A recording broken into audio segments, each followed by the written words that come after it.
Nosotros somos siempre el observador. Pero a veces nos identificamos tanto con los acontecimientos que incluso perdemos el aspecto del observador. Por eso el materialista se pierde y piensa que podemos pasar sin el observador. Los datos físicos demuestran que un objeto es una simplificación de lo que llamamos el entorno. Cuando nos fijamos en las partículas atómicas y subatómicas, o en la materia atómica o subatómica en cualquier forma, descubrimos que nuestra manera de observar y la elección de lo que queremos examinar cambian las propiedades de lo que vemos en lo que llamamos el entorno. Casi nadie afecta a la realidad de una forma sistemática e importante, porque pocos se consideran capaces de hacerlo. La forma como observamos el mundo que nos rodea es lo que vuelve a nosotros. Y el motivo por el que mi vida, por ejemplo, no es dichosa, alegre y plena, es porque mi enfoque tampoco es nada de eso. Mire, si somos víctimas, deberíamos preguntarnos, ¿tengo mentalidad de víctima? Si no hago más que sufrir desgracias, accidentes y tragedias, quizás sea porque tengo una mentalidad acostumbrada a aceptar que la vida es así. Y eso es lo que ocurre. ¿Por qué no puedo disfrutar de esas cosas? Sobre todo porque me falta enfoque. Una persona normal puede mantener la atención entre 6 y 10 segundos por minuto como máximo. Si uno quiere enfocar la intención, tiene que tener una mente resolutiva. Por eso algunas enseñanzas ocultistas antiguas enseñan a la gente a concentrarse en una llama, en la llama de una cerilla, de hecho. Así aprendes a fijarte en un canal muy estrecho. Y la densidad energética es mucho mayor. La mente está estructurada en capas y el universo también está estructurado en capas, de lo superficial a lo profundo. Si utilizamos la mente a un nivel muy superficial, al nivel del pensamiento corriente, tenemos un poder muy limitado. Apenas podemos mover una mota de polvo por una mesa sin usar las manos. Fíjense en lo débil que puede ser la conciencia. Pero en el nivel más profundo de la conciencia crea universos. Me despierto por la mañana y conscientemente creo el día como quiero que sea. A veces, como mi mente examina todos los acontecimientos que necesito que se produzcan, me cuesta algo de tiempo llegar al punto en el que realmente empiezo a crearme el día. Pero el caso es que cuando creo el día y de la nada surgen pequeños hechos que resultan inexplicables. Yo sé que son el proceso o el resultado de mi creación.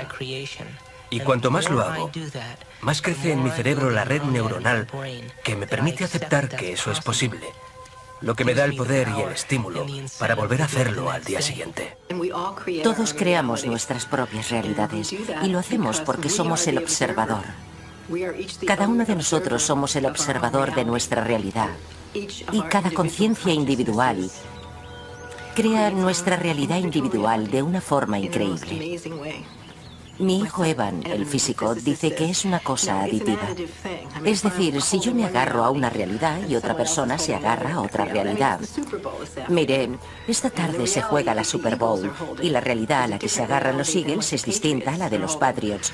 Y solo una de las dos realidades será la realidad real. Tenemos pues adición, suma y patrones de interferencia. Si hacemos comprensible para los profanos la física cuántica y el hecho de que nuestra forma de observar tiene un efecto directo en el mundo, creo que si lo hacemos comprensible, la gente puede ponerse a practicar la habilidad de la observación. El mundo subatómico reacciona cuando lo observamos, pero el máximo tiempo de atención que puede mantener una persona normal por minuto es de 6 a 10 segundos, lo que no deja mucho margen para estar concentrados. ¿Cómo puede el mundo reaccionar ante alguien que no tiene ni siquiera la capacidad de fijarse en algo y concentrarse? Quizás solo somos malos observadores. Quizás no llegamos a dominar la habilidad de la observación. Y quizás es una habilidad. Quizás somos tan adictos al mundo externo, tan adictos al estímulo y a la reacción al mundo externo, que el cerebro empieza a funcionar a partir de la reacción en lugar de a partir de la creación. Si se nos proporcionara el conocimiento adecuado, el entendimiento adecuado y las instrucciones oportunas, deberíamos empezar a ver que nuestra vida recibe una retroalimentación perceptible. Si uno hace el esfuerzo de sentarse y diseñar una nueva vida y lo convierte en lo más importante, si dedica tiempo diariamente a alimentar eso, igual que un jardinero riega una semilla, producirá un fruto. El simulador holográfico lo controlamos nosotros. Lo controlamos colectivamente. Está ahí y es tan flexible que puede crear cualquier cosa que imagines. Y aprendes, es decir, tu intención provoca que esa cosa se materialice cuando ya eres lo bastante consciente. Está la conciencia. ¿Y qué es la conciencia? La conciencia es algo muy difícil de describir. ¿Qué es la conciencia? ¿De dónde viene? La gente ha intentado explicar la conciencia, interpretar qué es exactamente, qué significa para nosotros como seres humanos, por qué tenemos conciencia incluso. Una forma sencilla de definirla es decir que está relacionada con el hecho de ser conscientes de uno mismo. Así es como nosotros, como seres humanos, tenemos conciencia de nosotros mismos y al mirarnos al espejo reconocemos que nos vemos a nosotros y no a otra persona o algún animal. La conciencia es muy difícil definirla. Para mí la conciencia es un subproducto del espíritu que se introduce en la materia densa. Pero aún nos queda muchísimo camino que recorrer para llegar al punto en el que para nosotros tenga sentido formular la pregunta, ¿conoceremos a Dios? Casi todo el mundo imagina a Dios como una gran figura que desde el cielo, con su barba blanca, examina a la raza humana. La gente piensa que estamos en la Tierra como si esto fuera una especie de campo neutral de experimentación en el que Dios nos ha colocado durante un tiempo y que Dios nos observa desde arriba, anotando en su portátil si actuamos según sus designios o si le ofendemos, como suele decirse. Es una idea de lo más extravagante. ¿Cómo vamos a ofender a Dios, a la clase de Dios en el que cree la gente? ¿Cómo puede importarle tanto? Y sobre todo, ¿cómo puede importar que a Él una situación le parezca tan grave que nos condene a una eternidad llena de sufrimiento? Son ideas estrambóticas. Pero es evidente que ejercen un gran control sobre los miedos, las limitaciones y las inseguridades de la gente. Y por eso la religión puede actuar con tanta eficacia, de forma deliberada o no, sobre esas inseguridades. La gente acata creencias de buena gana cuando la amenazan con penas cósmicas y castigos eternos. ¿Cómo vamos a crear una mente que trasciende el espacio y el tiempo, rigiéndonos por los 10 mandamientos? No, estamos demasiado ocupados conteniendo nuestras emociones para soñar con posibilidades infinitas. Y quizá esa sea la verdadera conspiración.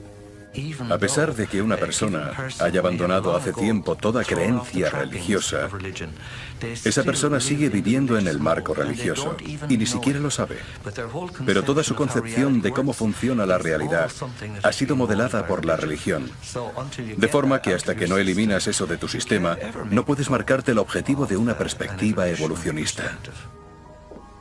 Uno de los problemas de las religiones organizadas es que existe un sentimiento de separación, que solo es bueno ser protestante o que solo los católicos conocen el camino.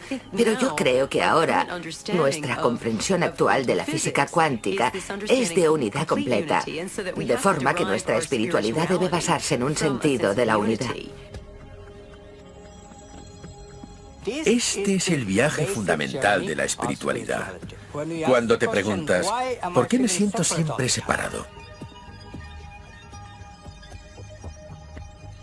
Hablar de Dios siempre conlleva la idea del viejo de la barba blanca y la nube, juzgando, observando, castigando, recompensando o dando órdenes. Si te encuentras en esa vía, estás totalmente alejado de la evolución y del desarrollo espiritual.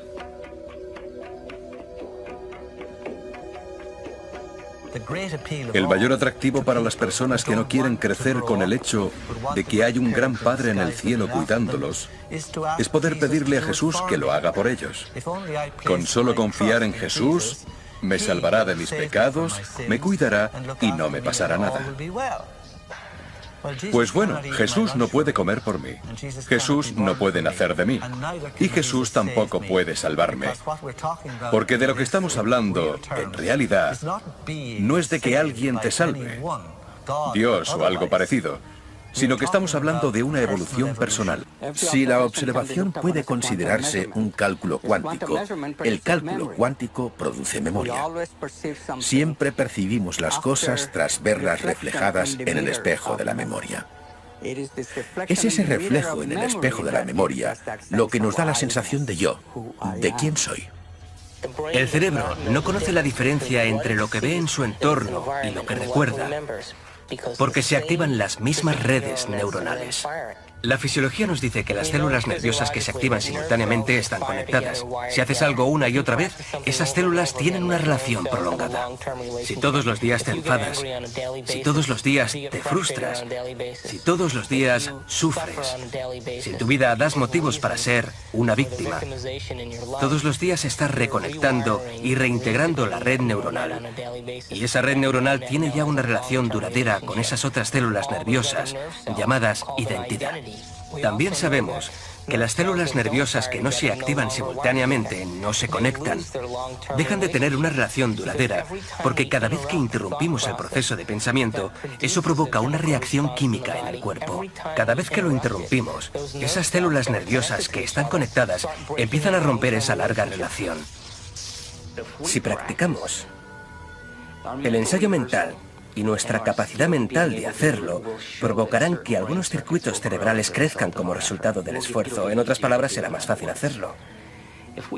Si aceptamos eso, al día siguiente podremos hacerlo con más seguridad y aprobación. El proceso en sí mismo no difiere de la plegaria. Ningún texto religioso afirma que el pensamiento no importa. Ningún texto religioso afirma que Dios no debe atender tu plegaria y tu intención. La física cuántica y el observador pretenden explicar cómo ocurre eso. De todos modos, si podemos convertir el pensamiento en algo más real que cualquier cosa, es porque tenemos el cerebro diseñado para hacerlo. El lóbulo frontal, este espacio enorme, es el altar en el que colocamos un pensamiento. Es lo que nos da permiso para conservar ese pensamiento durante un periodo de tiempo y lo que disminuye el volumen de estímulos externos. Perdemos la noción del tiempo y del espacio. Ese es el momento en el que nos adentramos en el terreno cuántico. Ese es el momento en el que convertimos el pensamiento en algo más real que cualquier otra cosa. Las experiencias influyen en lo que sabemos. No hay un análisis completamente objetivo de nada, porque el análisis que hacemos de todas las cosas está relacionado con nuestras experiencias o emociones previas. Todo tiene un peso emocional. Hemos pasado de que las emociones fuesen cosas espirituales, inmateriales, a que fueran cosas, ni siquiera cosas. A que fueran moléculas de verdad con pesos moleculares y péptidos con secuencias y estructuras. En la actualidad la ciencia sabe que el hipotálamo fabrica neuropéptidos y que esos neuropéptidos son potentes sustancias químicas. Les voy a contar la historia del péptido y la célula. El péptido encuentra los receptores, se pega a ellos y ahí se queda. También puede soltarse, volver a pegarse. Mientras está ahí, transforma la célula. Un receptor que tiene un péptido transforma la célula de muchas maneras. Desencadena un torrente de reacciones bioquímicas, algunas de las cuales acaban con cambios en el mismo núcleo de la célula. Sin duda, todas las células están vivas y todas tienen conciencia, sobre todo si definimos conciencia como el punto de vista de un observador. Siempre está la perspectiva de la célula. La célula sabe dónde está. La célula sabe qué proteínas fabrica. La célula sabe si va a dividirse o si está previsto que deje de dividirse. De hecho, la célula es la unidad de conciencia más pequeña del cuerpo. Las células le gritan al cerebro: ¡tengo hambre! Que hoy no nos ha llegado la dosis. Se empezarán a mandar impresiones al cerebro y este empezará a formular imágenes. Se oirán como voces en la cabeza. Piense en un motivo por el que estar deprimido. Piense en un motivo por el que estar confundido. Piense en un motivo por el que sufrir. Y el cuerpo empezará a decirle al cerebro que no le llegan las dosis químicas necesarias, que sus necesidades químicas no se cubren. Entonces el cerebro se activará y buscará una situación del pasado y transmitirá imágenes al lóbulo frontal. ¡Sí! ¡Nos hemos apropiado de una bandeja entera de comida! Si dijera que lo correcto y lo incorrecto no existen, ¿significaría que lo que rige es el caos? En absoluto. El problema que yo le veo a lo correcto, lo incorrecto y ese tipo de categorías no es que yo quiera el caos, pero los conceptos de correcto e incorrecto se quedan muy cortos. Jamás han pecado, jamás han cometido injusticias. Injusticias, sí. Confrontaciones inmorales con la sociedad. Pero esa es su adversidad. Por eso están aquí. Para cometer injusticias, para aprender, para buscar. Para usar toda esa sabiduría y crear sueños aún más maravillosos. Arriba no hay nadie llevando un historial. Los historiales están aquí y tendré que enfrentarme a ellos. Eso es muchísimo más doloroso que el historial que pueda llevar un Dios en el cielo. Las personas que se adentran en el camino de la iluminación serán absolutamente impecables en todo lo que hagan. ¿Será por el miedo a la condenación? No. ¿O por el miedo al castigo de Dios? ¿O porque he pecado y no se me ha perdonado? No, no, no. Eso no son más que excusas que nos alejan del verdadero problema. La persona iluminada verá cada acción como una reacción a la que debe enfrentarse. Y si uno es sensato, no hará cosas que provocarán que tenga que enfrentarse a ellas, resolverlas y sopesarlas luego en el alma. Ese es el verdadero criterio. Ese Dios, o el nivel de realidad fundamental, dependiendo de lo que describa la gente, en teoría, debería estar en todas partes. En cambio, ¿cómo debería manifestarse exactamente o cómo debería manifestarse Dios en el mundo? Es una cuestión más complicada. Yo creo que desde una perspectiva religiosa más tradicional, la gente se ha liberado de Dios como persona. Ha habido un gran cambio. Se ha pasado de un Dios ahí arriba, ahí donde sea, a un Dios interior. Y eso es una mejora. Pero no queremos difundir la idea de que Dios puede estar dentro y seguir siendo algo separado a la vez, que es lo que piensa gran parte de la gente. Creen que el Dios interior es como uno de esos extraterrestres de las películas que pueden salir del cuerpo. El Dios no es interior en ese sentido tan tonto. Lo que significa es que vivimos, nos movemos y somos en Dios. Que nosotros de hecho somos divinos. ¿Cuál es la relación entre mi yo Dios y su yo Dios? No hay ninguna relación porque solo hay un yo Dios y está dentro de los dos.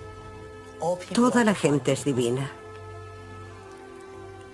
¿No es irónico que todos dirían que esta es la voz del demonio?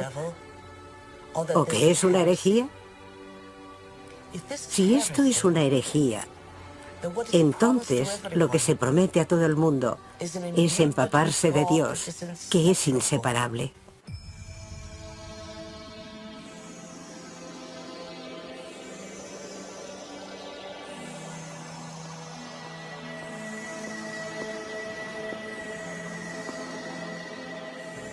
El conocimiento permite que el cerebro empiece a conectarse y comenzaremos a ver lo que siempre ha existido. Como vivimos en programas rutinarios, automáticos, no somos capaces de ver porque solo utilizamos la mente para lo conocido. Adquirir conocimiento significa aprender cosas nuevas, y aprender cosas nuevas significa que recopilamos información y que creamos un sistema de circuitos para empezar a desarrollar la capacidad de comenzar a ver cosas por vez primera. Hay un gran potencial para cambiar el tipo de comportamientos y las pautas en las que hemos caído.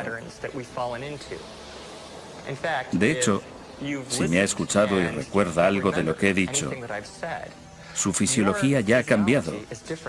Ya no es la misma. Eso es algo que Eric Kandel, el reciente ganador del Nobel de Medicina y Ciencia, dijo con elocuencia en una charla. Dijo, en esencia, que la memoria se ha codificado, que la estructura genética de la persona ha cambiado y que mientras que antes nos referíamos al sistema nervioso como algo muy rígido y que apenas podíamos cambiar, ahora sabemos que en muchos niveles no es así.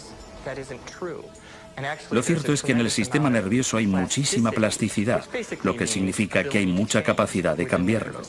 Si miramos la estructura del cerebro humano en detalle, vemos que en realidad está diseñado expresamente. Está creado con sumo cuidado para experimentar el campo unificado, para experimentar la unidad de la vida. Todos estamos conectados. Creo que lo más importante es que estamos todos conectados mediante un campo energético. Nadamos en un mar de luz, básicamente, y ese mar es el campo magnético de energía punto cero. Lo que yo digo es que, en primer lugar, hay que olvidar el concepto de separación, porque ese es el problema más grave del mundo. Hay que coger la idea de un universo entrelazado y aplicarla a la experiencia humana, porque la experiencia humana también forma parte del universo. Entonces uno dice, bien, demos por hecho que la experiencia está entrelazada, pero ¿cómo se manifiesta? Y empezamos a analizar las formas como podría manifestarse. Si nuestra mente está conectada a otra, lo llamamos telepatía. Si está conectada con algún objeto lejano, lo llamamos clarividencia. Si hay alguna conexión que trasciende el tiempo, lo llamamos precognición. Si hay alguna conexión en la que mi intención se refleja de alguna forma en el mundo exterior, lo llamamos psicocinética, curación a distancia o algo por el estilo. Podemos analizar una lista de quizá 12 tipos de experiencias psíquicas a las que se ha bautizado a lo largo de los años, como la telepatía. Pero eso no es más que la punta del iceberg. La gente pregunta, ¿por qué te interesa tanto la escala de Planck, lo más diminuto en términos de espiritualidad? Porque obviamente la espiritualidad está por ahí, por todas partes. Y la respuesta a la pregunta es, sí, la escala de Planck es lo más diminuto, pero también está por todas partes. Vayas a donde vayas, ahí estará. Y como es holográfica, repite una escala distinta, como los fractales, por todo el universo. Yo diría que lo que la física cuántica ha sido para el siglo XX, lo será para el XXI la nueva unión entre ciencia y espiritualidad, sea la que sea. El futuro lo creamos todos. Todos creamos lo que hay a nuestro alrededor. Nadie es inocente a este respecto. Si algo del mundo no nos gusta, no podemos volver la espalda y ya está, porque somos co-creadores de una manera u otra. Y tenemos que hacer las cosas adecuadas para intentar crear un futuro bueno para todos. Cuando empiezas a darte cuenta de cuál es tu verdadera naturaleza, ya no hay pregunta ni respuesta. Hay una comprensión repentina. Entonces, regresas de la madriguera y empiezas a vivir en un mundo de ilusión, un mundo fantástico y mágico, habiendo entendido que no morirás, que no has nacido.